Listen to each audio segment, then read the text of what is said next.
So today we're going to be putting that water pump back on that John Deere 420. One gasket that we realized is missing from the set that came with the water pump is the one that goes onto the back of the cover plate and goes to one of the water tubes. So we will be making our own gasket for that using gasket material, which just comes in sheets like this, just comes in rolls. So what we're going to do is we're going to place the old gasket over the top of the new material. We'll trace it out and then we'll cut it out to shape.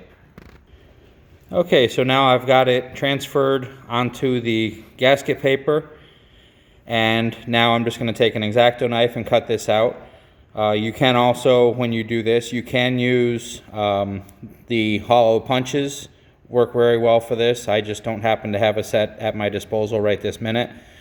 So I'm just going to be cutting it out with an X-Acto knife. So now our new gasket is made, and we're going to head out into the shop and get that attached and onto our water pump so that we can put everything together. So I placed a fine layer of RTV onto the mating surfaces of the gasket. Really thin. You just want to make sure you just put this on with your finger. You don't need to put a bead of it on or anything like that. You're not making a gasket with it. All you're doing is enhancing what's already there. So the way to make sure that you didn't put too much RTV in is you look at it afterwards once you have everything tightened up and you notice that there isn't a whole lot of it pushed out that's sticking out all over the place. Anywhere where there might be a little bit of excess, you just make sure you wipe it off afterwards. But you shouldn't have any giant beads of it sticking out of anywhere. That's usually a pretty good sign of pretty major overuse. So now we're just going to apply a little bit onto this surface to hold our new gasket in place that we just made, and put some onto this gasket right here so that when we tighten it onto the two coolant tubes, everything is sealed up nicely.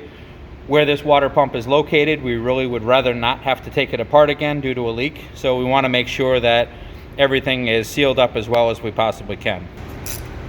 So right now we're tightening the bolts that hold the water pump into the block, and then we'll be attaching the two water tubes as well. So with these, with these Allen bolts, it's not very common that we would actually put never sees around the outside of the head. However, on these, just to keep them from locking into the water pump body, we are doing that on this one. So we're just getting those are countersunk into the face of the water pump on this tractor. And then once we get those in, then after that we'll be able to get our belts on, which we're going to be replacing the belts as well, along with some of the coolant hoses. The lower radiator hose definitely needs to be replaced. And while everything is out, now is the time to do all of that stuff.